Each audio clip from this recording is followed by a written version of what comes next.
Hello friends, welcome back to my channel. तो आज के इस वीडियो में हम लोग पढ़ने वाले हैं फिस्टुला इन एनो, यानी एनल कैनाल में जब फिस्टुला हो जाता है तब क्या होता है, ये हम लोग समझेंगे। कैसे होता है, क्यों होता है, कहाँ होता है, क्या इलाज है, कैसे इसकी जांच करवाएंगे, क्या क्या लक्षण आएंगे, सब कुछ समझेंगे हम लोग एक एक करके। तो इस वीडियो में शुरू से अंत तक जुड़े रहिए। इससे पहले वाली वीडियो में हमने पाइल्स भी पढ़ चुका है, यानी हेमरॉइड भी पढ़ चुका है अच्छे से, और फिशर के बारे में भी पढ़ रखा है हमने। अब बाकी है फिस्टुला, तो ये तीनों आप अच्छे से पढ़ लीजिएगा, फिशर, फिस्टुला, हेमरॉइड, जो कि एग्ज़ाम्स में अक्सर पूछे जाते हैं 5 मार्क्स क्वेश्चन में। तो चलिए अब हम लोग समझते हैं। तो सबसे पहले फिस्टुला क्या है, तो एबनॉर्मल कनेक्शन बिटवीन 2 ऑर्गन्स और वेजल्स, यानी दो कैसे भी स्ट्रक्चर्स हो सकते हैं, उनके बीच में अगर कनेक्शन हो गया है, कोई लिंक हो गया है, जिसके कारण क्या होता है कि एक पार्ट का जो भी कंटेंट है वो दूसरे में पास हो रहा है, ठीक है, या फिर पस वगैरह वहाँ से लीक हो रहा है, कुछ भी ब्लड वगैरह लीकेज हो रहा है, तो वो सब क्या है, वो सब दिक्कत करेगा, ठीक है। तो वही फिस्टुला होता है, जो एबनॉर्मल कनेक्शन हो जाता है। एनोरेक्टल फिस्टुला क्या है, जो कि बहुत कॉमन है एनोरेक्टल फिस्टुला। इसमें क्या होता है कि एबनॉर्मल कनेक्शन, नॉर्मली तो भगवान ने ये कनेक्शन बना के भेजा नहीं भेजा है, ये तो अपने मन से कुछ भी शरीर में बदलाव हो रहा है, तो वो तो एबनॉर्मल ही है। जो पहले से नहीं था, जो बाद में हो रहा है, तो एबनॉर्मल है, ठीक है। अब ये मत समझिएगा कि जो प्यूबर्टी की एज में जो बॉडी चेंजेस होते हैं वो एबनॉर्मल है, वो मैं नहीं कह रही। जिससे आपको दिक्कत हो रहा है, जिससे आपको कोई बीमारी हो रही है, आपकी सही से जो फिजियोलॉजी नहीं हो पा रही है बॉडी की, तो वो है बीमारी, जिस तरीके से फिस्टुला है। तो एबनॉर्मल कनेक्शन हो जाता है अंदर के एनल कैनाल और पेरी एनल स्किन में। किसमें, तो एनल कैनाल और पेरी एनल स्किन के बीच में। पेरी एनल स्किन क्या है, तो जो आपका पॉटी करने का रास्ता है, बाहर का जो स्किन है, वो है पेरी एनल स्किन, ठीक है। जो आपका मान के चलिए जेनाइटल रीजन है और एनस है, उनके बीच का जो एरिया है, जो भी स्किन है, वो पेरी एनल स्किन है। तो वहाँ पे क्या होता है, वहाँ पे एक छेद सा आपको दिखता है, और अंदर के स्ट्रक्चर से वो बाहर तक वो एक होल सा बन जाता है। वो क्या है, एबनॉर्मल कनेक्शन है। तो इंटरनल ओपनिंग क्या होगा, तो एनोरेक्टल ल्यूमेन, ठीक है। और बाहर का जो एक्सटर्नल ओपनिंग होगा वो होगा पेरी एनल स्किन। अंदर में तो वही रेक्टम और एनम का ही एनस का ही कैनाल है, और बाहर क्या है, बाहर आपका वही पेरी एनल स्किन है। तो दोनों के बीच में ही कनेक्शन बन रहा है। तो अंदर का याद रखिए एनोरेक्टल ल्यूमन, और बाहर का जो है वो याद रखिए पेरी एनल स्किन। नेक्स्ट है एपिडेमियोलॉजी। उसमें इंसिडेंस में क्या है, तो लगभग एनल फिस्टुला जो है वो 2 से 6 गुना किस में ज़्यादा है, तो महिलाओं की तुलना में पुरुषों में ज़्यादा है। पहला ऐसा बीमारी आप सुन रहे होंगे, वैसे बहुत सारी बीमारियां हैं, लेकिन फिस्टुला जो है वो महिलाओं से ज़्यादा पुरुषों में कॉमन है, 2 से 6 गुना ज़्यादा है। नेक्स्ट है कि 30 से 40 साल की एज में ये ज़्यादा कॉमन होता है पुरुषों में। इंटर स्फिंक्टरिक फिस्टुला जो है वो ज़्यादा कॉमन है। 4 तरह के फिस्टुला देखेंगे आप, लेकिन उसमें इंटर स्फिंक्टरिक फिस्टुला ज़्यादा कॉमन है। नेक्स्ट है आपका classification, parks classification of anorectal fistula. तो फिस्टुला का जो क्लासिफिकेशन है वो पार्क्स के बेसिस पे है। तो ये भी आप याद रखिए कि एनल जो आपका जो है एनोरेक्टल फिस्टुला है, उसका क्लासिफिकेशन है वो किसके बेसिस पे है, तो पार्क्स बेसिस पे है। आपका इसमें पहला है इंटर स्फिंक्टरिक, जो कि 45% केसेज होते हैं, और इंटर स्फिंक्टरिक सबसे कॉमन है। टाइप 2 क्या है, तो ट्रांस स्फिंक्टरिक, ठीक है। थर्ड क्या है, तो सुप्रा स्फिंक्टरिक। चौथा क्या है, तो एक्स्ट्रा स्फिंक्टरिक। पहला क्या होता है, इंटर स्फिंक्टरिक, जो कि दोनों स्फिंक्टर के बीचों बीच जाता है, ठीक है। ट्रांस स्फिंक्टरिक क्या है, जो कि ट्रांसवर्सली उन लोगों को क्रॉस करते हुए जाता है। जो भी स्फिंक्टर होते हैं, एक्सटर्नल और इंटरनल, 2 स्फिंक्टर होते हैं, तो उनके बारे में कह रहे हैं कि दोनों के बीच से जो जा रहा है वो इंटर हो गया। दोनों को ट्रांसवर्सली, हॉरिजॉन्टली जो क्रॉस करते हुए जा रहा है वो ट्रांस हो गया। सुप्रा जो होता है वो उन लोग को ऊपर से क्रॉस करते हुए एक लिवेटर एनी मसल होता है उसके ऊपर से जाता है, तो वो सुप्रा हो गया।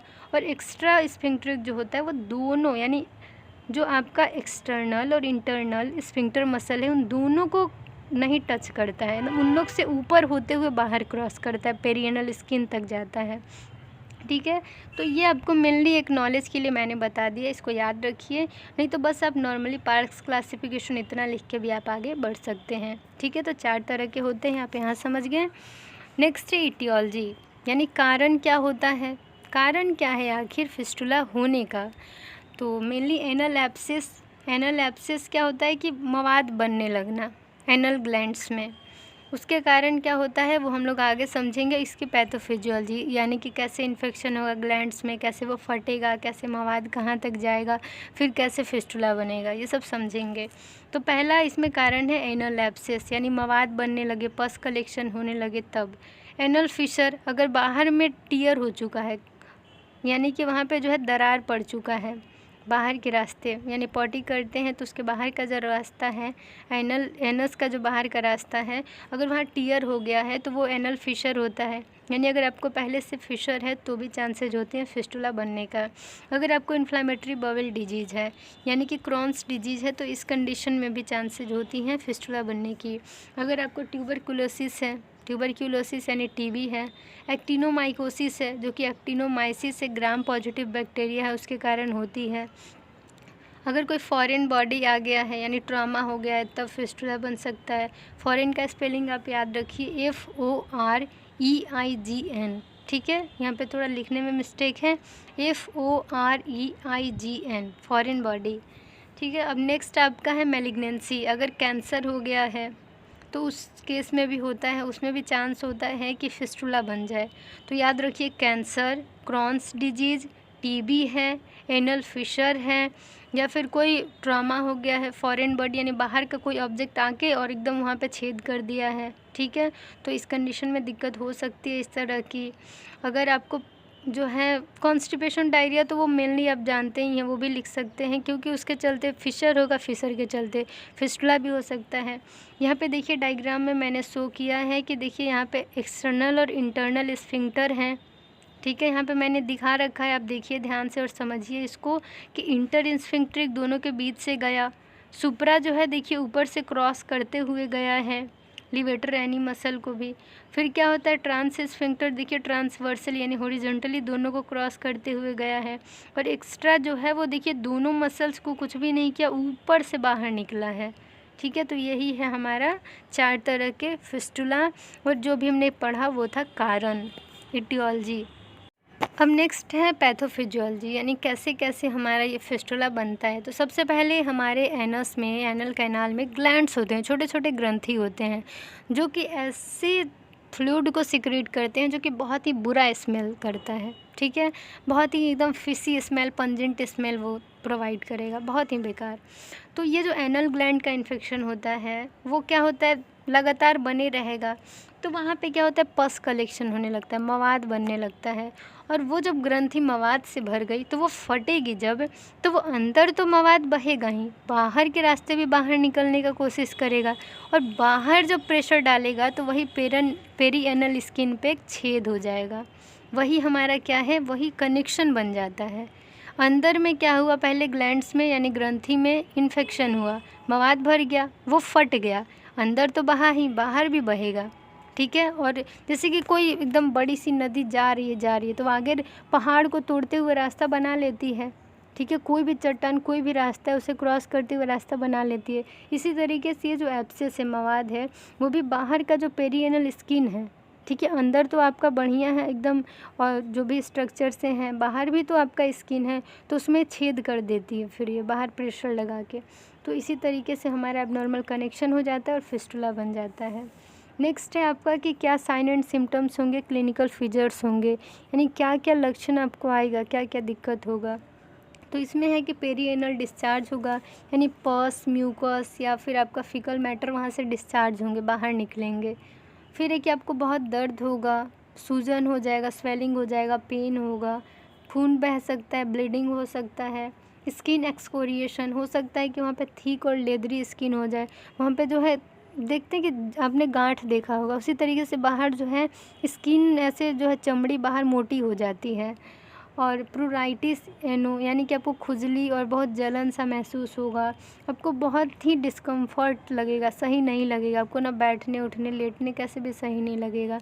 तो आप याद रखिए कि डिस्कम्फर्ट, प्रूराइटिस यानी इचिंग एंड बर्निंग, आपका पस डिस्चार्ज हो सकता है, फीकल मैटर डिस्चार्ज हो सकता है, म्यूकस डिस्चार्ज हो सकता है, पेन होगा, ब्लीडिंग होगा, आपका जो है स्किन एक्सफोलिएशन हो सकता है, स्वेलिंग हो सकता है। तो ये सब नॉर्मली साइन एंड सिम्टम्स हैं फिस्टुला के।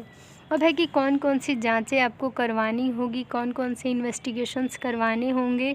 तो इसमें आपका है प्रोक्टोस्कोपी, यानी प्रोक्टोस्कोप की मदद से आपका जो है अंदर विजुअलाइज कर लेते हैं और बाहर बटरफ्लाई प्रोब होता है एक, जिसको घुसा के देख लेते हैं कि फिस्टुलर ट्रैक कितना बड़ा है, कैसा है। ठीक है, तो ये प्रोक्टोस्कोपी होता है, जो कि प्रोक्टोस्कोप की मदद से हम लोग अच्छे से एग्जामिनेशन कर सकते हैं। अब नेक्स्ट है सिग्मॉइडोस्कोपी। तो मैंने पहले ही फिशर वाले वीडियो में बता रखा है कि सिग्मॉइडोस्कोपी क्या होता है। तो सिग्मॉइडोस्कोपी में हम लोग सिग्मॉइड यानी इंटेस्टाइन को भी एग्जामिन करते हैं। वो इसलिए कि और सारी दिक्कतों को भी देखा जाता है कि और कोई बीमारी तो नहीं है जिसके कारण ये दिक्कत उत्पन्न हुई है। ठीक है, नेक्स्ट है कि इंडो एनुअल अल्ट्रासाउंड। ठीक है, अल्ट्रासाउंड किया जाता है, Indo annual ultrasound. Next MRI करवाया जाता है, जो कि सबसे ज़्यादा बेस्ट जो है वो एमआरआई माना जाता है फिस्टुला ट्रैक को देखने के लिए, जानने के लिए, क्योंकि कॉम्प्लेक्स फिस्टुला ट्रैक भी बन सकते हैं। यानी बहुत सारे ग्लैंड इन्फेक्शन हो गए हैं, एनल ग्लैंड इन्फेक्शन, बहुत ज़्यादा ही मवाद भर गया है, फट गया है, वो पेट में अलग अलग ऑर्गन्स में जाकर फैल गया है, तो ये दिक्कत करेगा। ठीक है, तो वो कॉम्प्लेक्स फिस्टुला ट्रैक भी बन सकता है, जिसके लिए एमआरआई करवाना बहुत ज़रूरी है। फिस्टुलोग्राफी होता है, तो फिस्टुलोग्राफी में मिथिलीन ब्लू डाई का यूज किया जाता है रास्ते को जानने के लिए कि कहाँ कहाँ कैसा कैसा कनेक्शन है। ठीक है, सीटी स्कैन आप करवा सकते हैं, रेक्टल एग्जामिनेशन करवा सकते हैं, जिससे कि पता चलेगा फिस्टुला के बारे में। तो अभी हम लोगों ने समझ लिया इन्वेस्टिगेशन यानी कौन कौन सी जांचें करवाएंगे। अब हमारा है डिफरेंशियल डायग्नोसिस, यानी इस बीमारी के साथ और कौन कौन सी बीमारी हो सकती है और कौन कौन सी बीमारियों को हमें देखना है। तो मेनली आपका क्रॉन्स डिजीज़ को देखना है, यानी क्रॉन्स डिजीज़ हो सकता है। ठीक है, क्रॉन्स डिजीज़ क्या है? इन्फ्लेमेटरी बाउल डिजीज़ है। नेक्स्ट है एनल डिजीज़। उसके बाद नेक्स्ट है एक्टिनोमाइकोसिस। एक्टिनोमाइकोसिस में क्या था कि एक्टिनोमाइसिस नामक ग्राम पॉजिटिव बैक्टीरिया यहाँ पे इन्फेक्शन करता है। एनल कार्सिनोमा, अगर एनल कैंसर है तो। ठीक है, ये सब पता लगाना है। फिर नेक्स्ट है मैनेजमेंट, यानी क्या क्या हम लोग तरकीब अपनाएंगे इसे ठीक करने के लिए। तो मेनली कोई कंजर्वेटिव ट्रीटमेंट नहीं है फिस्टुला का, उसके लिए ऑपरेशन का ही ज़रूरत पड़ता है। ठीक है, तो इसमें क्या होता है कि सर्जरी की जाती है, जिसमें फिस्टुलोटमी किया जाता है। फिस्टुलोटमी में क्या होगा कि एक जितने दूर में आपका फिस्टुला है, ट्रैक है, जितने दूर में आपका मान के चलिए, एक आसान भाषा में समझिए घाव है, उतने दूर में क्या करेंगे कि एक कट लगाएंगे, इंसिजन लगाएंगे और फिस्टुला ट्रैक को क्यूरेट कर देंगे। क्यूरेट यानी खरोच के वहाँ से सब मवाद निकाल देंगे और साफ़ कर देंगे अच्छे से, और उसमें जो भी मेडिकेशन जो भी आपको करना है वो अच्छे से कर दीजिए, सफाई कर दीजिए, और उसके बाद इसे ऐसे ही छोड़ देते हैं ताकि वहाँ के जो हेल्दी स्वस्थ मसल्स हैं वो अपने आप इसे हील कर लें, अपने आप घाव को भर लें। ठीक है, और फिस्टुलेक्टमी में क्या होता है कि फिस्टुला ट्रैक को ही एक्सीजन कर दिया जाता है, यानी निकाल दिया जाता है। ठीक है, नेक्स्ट सिटोन टेक्निक। सिटोन टेक्निक तो एकदम उसे अभी अपनाया ही नहीं जाता है। ठीक है, पहले के समय में इसे किया जाता था। तो यहाँ पे क्या होता है कि एक धागा होता है जो कि उस फिस्टुला ट्रैक में रख दिया जाता है। ठीक है, जो कि ड्रेन करते रहे जो भी एब्सेस है उसको। तो ये मेनली जो है टेम्प्रोरी टाइम के लिए है, कम समय के लिए। अगर बहुत ज़्यादा दिक्कत हो रहा, ऑपरेशन का डेट नहीं मिल रहा है या फिर कुछ भी दिक्कत है जिसके कारण ऑपरेशन नहीं किया जा पा रहा और मरीज़ को जो है तुरंत राहत चाहिए, एकदम उसको बर्दाश्त नहीं हो रहा, तो सिटोन टेक्निक कर सकते हैं।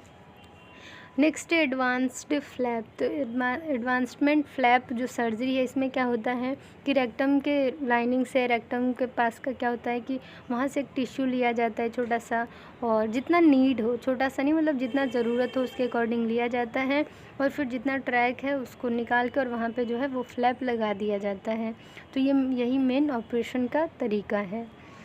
अब हमारा है कॉम्प्लिकेशन, यानी क्या क्या दिक्कतें हो सकती हैं फिस्टुला के चलते। तो मेनली आपका ब्लीडिंग हो सकता है, खून बह सकता है, और फिर क्या है कि रिकरेंट पेरीएनल एब्सेस, यानी फिर से आप ऑपरेशन करवा लिए, फिर से मवाद बनेगा, पस कलेक्शन होगा, फिर से दिक्कत हो सकती है। तो रिकरेंट पेरीएनल एब्सेस, ब्लीडिंग हो गया, एनीमिया हो सकता है, फिर नेक्स्ट है कॉम्प्लेक्स फिस्टुला ट्रैक, यानी कि बहुत सारे रप्चर हो जाएंगे ग्लैंड्स, तो बहुत ये फैल जाएगा, सारे स्ट्रक्चर्स को भी अफेक्ट करेगा, कनेक्शन बना लेगा। तो वही होता है कि कॉम्प्लेक्स फिस्टुला ट्रैक बना लेगा, जिसे जानने के लिए एमआरआई करवाना बहुत ज़रूरी है। सेप्सिस हो सकता है, यानी ये इन्फेक्शन खून में भी पहुंच सकता है, खून में भी इन्फेक्शन कर सकता है।